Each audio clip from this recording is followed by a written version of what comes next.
सुल्तान खेमे में आराम फरमा था। तभी पहरेदार ने आकर उसे जगाया और किसी की आमद के बारे में बताने लगा।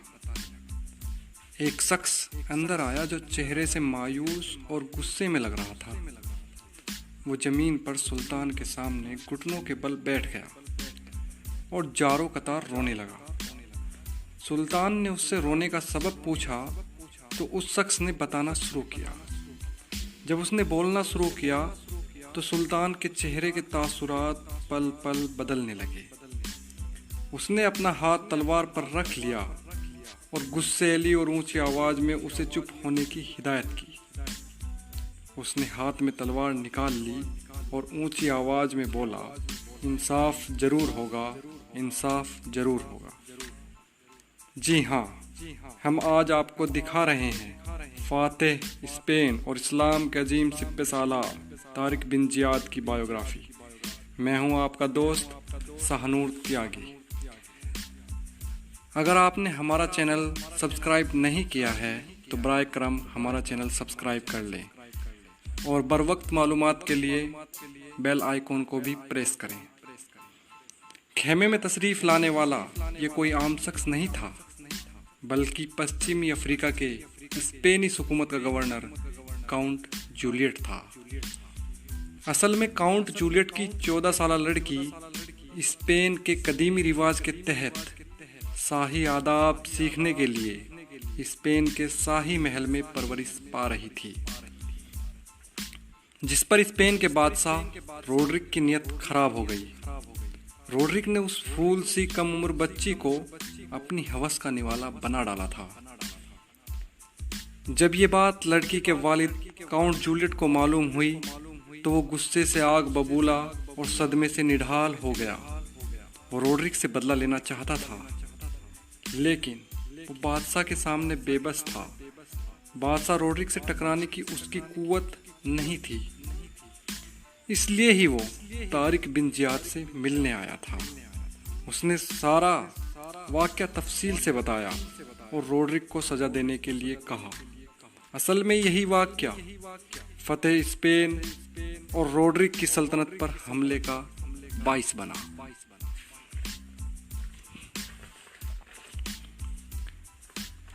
काउंट जूलियट ने जंग के दौरान इस्लामी लश्कर की मदद की यकीन दहानी कराई। तारिक ने भी जूलियट को यकीन दिलाया कि इस गम की घड़ी में वो उसके साथ है। असल में तारिक बिन जियाद उमैयद खिलाफत में अफ्रीका के गवर्नर मूसा बिन नसीर के आज़ाद करदा गुलाम थे।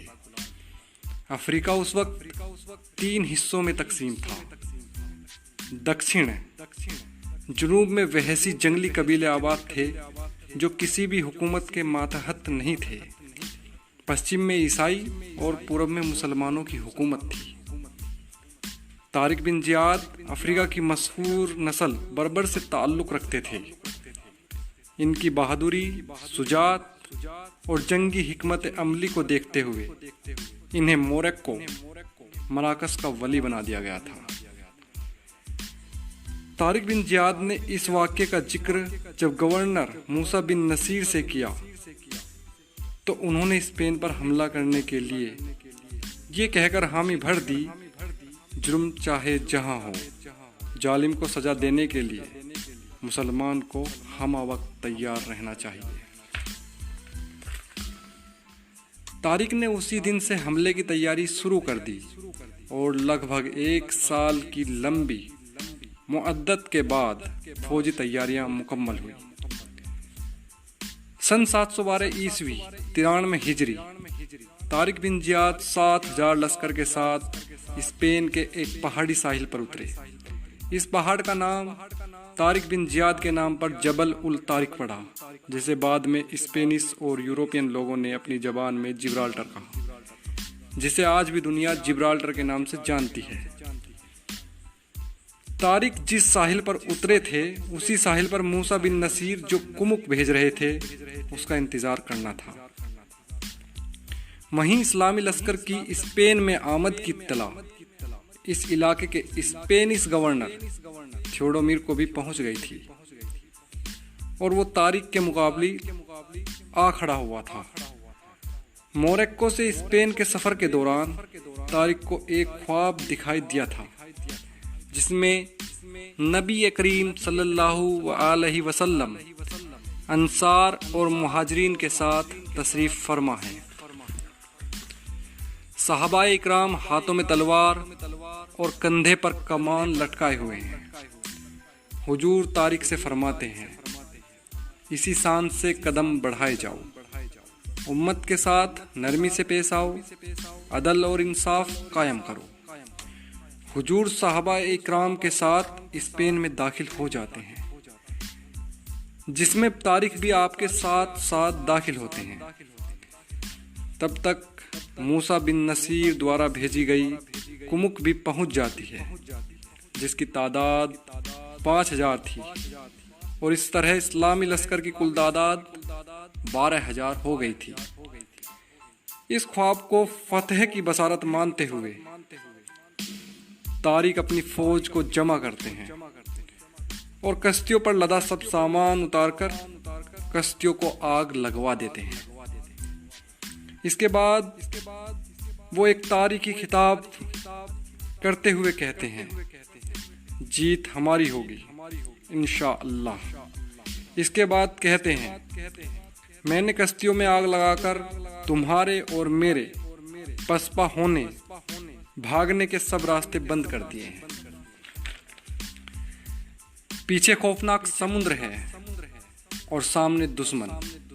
अब हमारे पास 2 ही रास्ते हैं, या तो हम कायरों की तरह समुद्र में डूब मरे, या दुश्मनों पर शेर की तरह टूट पड़े, या तो हम गाजी होंगे या फिर शहीद। थियोडोमीर के मुकाबिल स्पेन की सरजमी पर यह पहली जंग थी। इसमें तारिक और उसके मुजाहिदों का असल इम्तिहान होना था। अगले दिन इस्लामी मुजाहिदों ने सफ़े सीधी कर दी और थियोडोमीर के सिपाहियों के आगे आ गए। पहला हमला थियोडोमीर की तरफ से हुआ। इस्लामी मुजाहिद भी आगे बढ़कर टकराने लगे। मुजाहिदों की अलगार के सामने थियोडोमीर की फौज के हौसले पस्त हो गए थे। कुछ वक्त की लड़ाई के बाद थियोडोमीर की फौज पसपा होने लगी और मैदान जंग से राह फरार इख्तियार कर ली।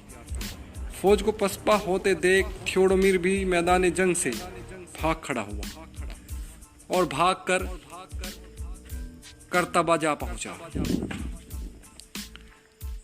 वहीं दरपर्दा जूलियट भी इस्लामी लश्कर की मदद कर रहा था।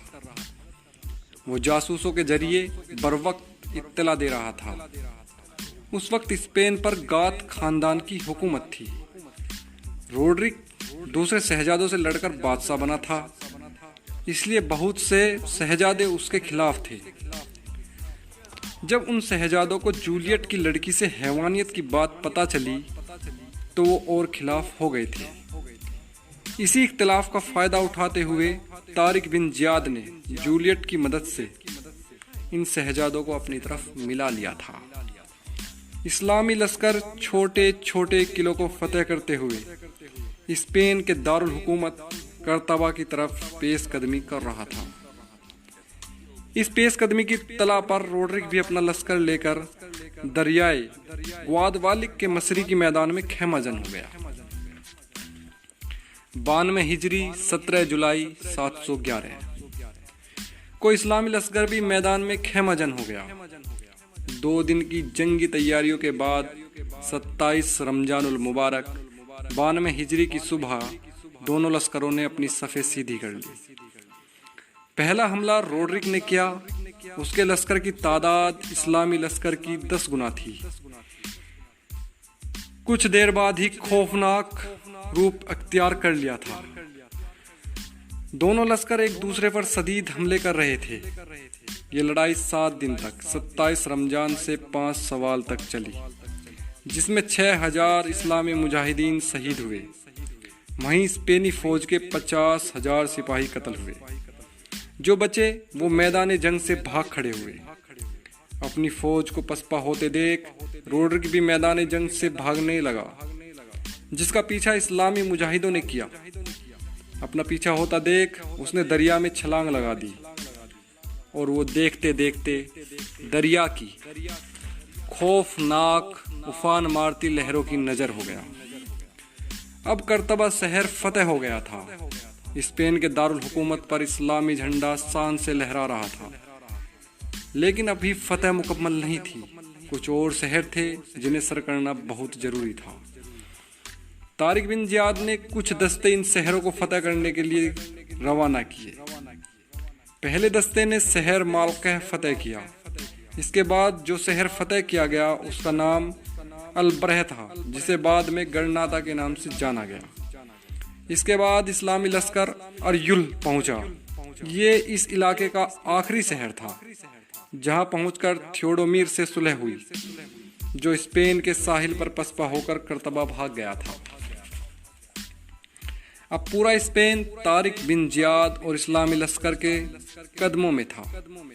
फतेह स्पेन के बाद इस्लामी लश्कर को बेशुमार माल गनीमत मिली थी। तारिक बिन जियाद स्पेन की फतेह के बाद फ्रांस की तरफ पेशकदमी के मंसूबे बना रहे थे। तभी दमिश्क से खलीफा मरवान बिन अब्दुल मलिक का कासिद आया और खलीफा की नाजुक तबीयत के बारे में इत्तला दी। खलीफा का हुक्म था मुहिम को रोककर जल्द से जल्द दमिश्क पहुंचो। इस हुक्म के बाद मूसा बिन नसीर और तारिक बिन जियाद मुहिम को बीच में रोककर दमिश्क के लिए रवाना हो गए। लेकिन दमिश्क पहुंचने से पहले ही खलीफा मरवान बिन अब्दुल मलिक का इंतकाल हो गया था और उसका भाई सुलेमान बिन अब्दुल मलिक खलीफा बन गया था। उसने जाति इख्तिलाफ के चलते मूसा बिन नसीर को माल गनीमत में चोरी का इल्जाम लगाकर माजूल कर दिया और तारिक बिन जियाद को भी कैद कर लिया। इस अजीम कमांडर तारिक बिन जियाद का आखिरी वक्त मुफलिसी में गुजरा। इसी हालत में सन 720 ईस्वी 50 साल की उम्र में आपका इंतकाल हो गया।